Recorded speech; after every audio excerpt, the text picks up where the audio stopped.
What is up everyone, this is DragonBallMedia, and a lot of you have been wanting me to do gameplay videos, especially on the mobile games Dragon Ball Z Dokkan Battle and Dragon Ball Legends. Now I don't really play mobile games, I kinda prefer the ones that come out on console, especially on Xbox. But since this is such a high demand, I thought I'd be trying them both out to see which one would be better coming from a brand new player. So I created a rating system to see overall which game is better in terms of my opinion only. If either of these games are your favorite, that is perfectly fine, but I'm going to give a fair analysis of each and form an ultimate conclusion on which trumps the other one. My rating system and categories are going to be short and simple as well. We're going to compare both games on playability, longevity meaning how much there is to do in the game, and just overall purpose of the game. So without further ado, let's begin.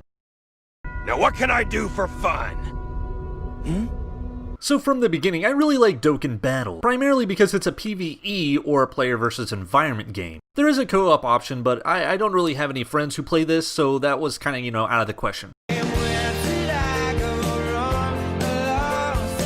As far as the gameplay goes, it's actually really pleasant and pretty easy to get into for new players like myself. The screen isn't completely loaded with intimidating options, and it's pretty straightforward, which is, something I really like. Before each battle, you have your team of 6 players that you can optionally pick, and you could choose a bonus character to help you along as well. Wow, so you're meaning to tell me I pretty much have the entire DBZ roster on my team, who even has a chance against this? Choosing your team reminded me a lot of Hero Coliseum in Dragon Ball Xenoverse 2, in that each of your characters has a certain thing they excel in and don't excel in. So there's a strategy in team choosing as well. And you guys better have the greatest character of all time, Chiaotzu, on your team because he's literally the best. Okay, actually he's pretty lame, but I still like him. So another really big thing for me when I play mobile game, if it's pay to win and the microtransactions. When you first start playing Dokkan Battle, it rewards new players quite handsomely with all of this stuff you can open for free. Not only that, but you can whiz through the story pretty easily too. But I feel like they lure you in with this method because later on it gets profusely more difficult. So spending money is really a big option if you want to get past certain bosses, or you'll be grinding for a pretty long time. This kinda hurts the longevity of the game in my opinion, which is quite unfortunate. Now on to Dragon Ball Legends. So this game is pretty much the opposite, in that it mostly focused on the PvP environment, especially when it comes to obtaining rewards and such. Although there is some PvE options, it's pretty non-existent. So from the start you have to have a little bit of a skill factor when playing this game. The movability option is a lot different from Dokkan in the sense that you can actually control your character, which is pretty neat. But there are 2 problems I had when I first started playing. The first one being that I'd find myself spazzing trying to do combos when playing against people, that I would click on the wrong thing on the screen.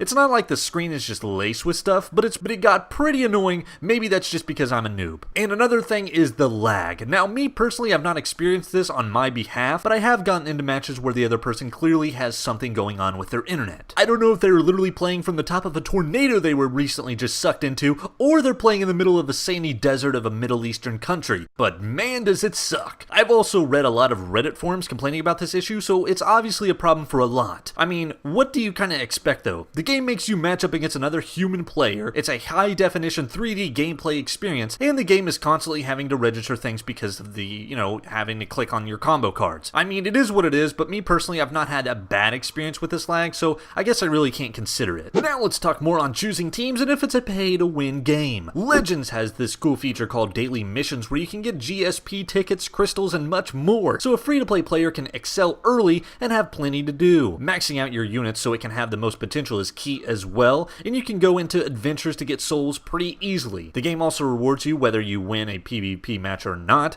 so yeah, it's pretty rewarding to new and veteran players. Creating a team is actually pretty simple as well. It's all about your personal preference though. There's always something your specific fighter does that either benefits the rest of the team, specific team members, or himself. You can also upgrade your equipment that you can attach to characters, which is pretty important as it gives you extra benefits, and if you do so, you can unlock boosts, so that's pretty cool too. The perk that Legends has over Dokkan, from what I've gathered too, is that Legends requires you to have 6 for your team, but only 3 will be battling while the other 3 sit on the bench to boost your character's stats. So choosing which characters to match each other is quite easy, whereas Dokkan, you kinda have to have all of them matched fairly decently, otherwise good luck trying to get past the later stages. As far as if the game is pay to win, it seems as though yes. Later on in the game there's a pretty big differential factor between players who spend money and get better units and the ones who stay strictly free to play. You can muster on gone through the beginning of your time without having to spend any money, but if you're a veteran player, you know that the Legends is leaning a lot more favorable on the chances of you winning for players that pay. So in terms of playability, with all of this being said, I'm going to have to give the point to Dokkan Battle. It's early game rewards, you just can't beat it, and you can casual play because it's not PvP. Although both are different in their respective gameplay, Legends just lost me with the advantages money spenders get. Not that Dokkan and its microtransactions are really much better. Now let's talk about longevity.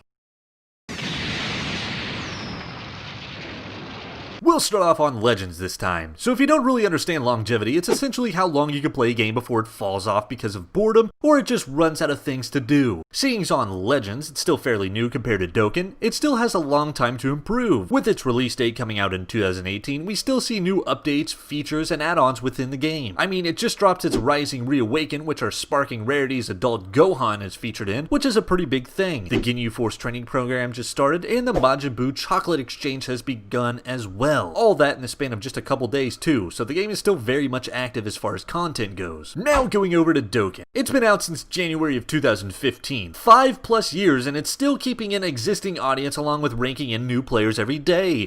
Ooh! This game, just like Legends, still has very active add-ons and updates. I mean, how can you really even compete with a game that's been around that long and still has such an active fan base? Well, there's only one problem when comparing longevity to Dokkan. The casualness. Even though events sort of force players to do things in a span time, the casualness of the game simply means that the player isn't required to be as active since it's a do-at-your-own pace game. The same can be said for Legends, but the thing that Legends has over its competitors is that it's a PvP type game, so there's already so many different directions this game can take. Not to mention it's fairly new, so what you're seeing now within the game's features is only really the beginning. With Dokkan, it took a little bit of time to get off the ground, but Legends kind of blew up pretty quickly, so obviously fans of the series found something fun about the competitiveness of the PvP realm. I can sum it up pretty simply like this. Dokkan reminds me of a lot of Fighter Z's story mode. Sure, you can do other game modes, progress through the never-ending, always added onto storyline, and acquire new characters, but at the end of the day, it's story-based, whereas Legends already has a step over Dokkan. Not only does it have a story mode, but it has multiplayer as well, so it's like the best of both worlds, like,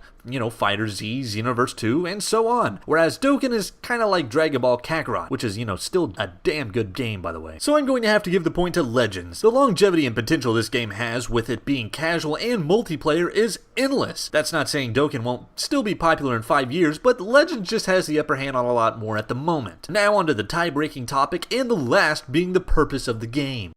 Yet another fighter you could have saved.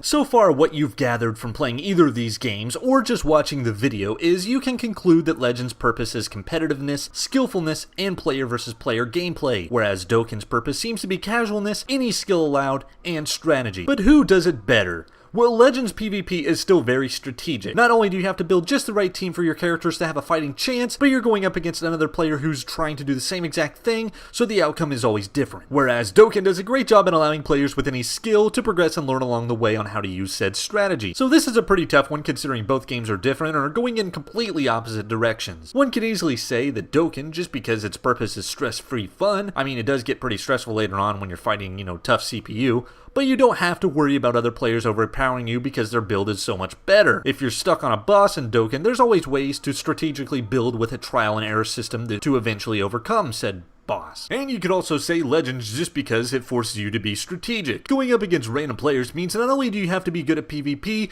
but you need to be confident in the team you just put together. This one is a hard pick for me, but I'm going to have to give the edge to Dokkan. I mean, how can you really go up against a game that is still popular after 5 years? Its purpose obviously has attracted old and new players still to this day. Legends just hasn't been out long enough for me to side with it just yet. Now, I'm not saying it won't be the better game in the future, but each of these games are completely different. I'll just say this after playing both.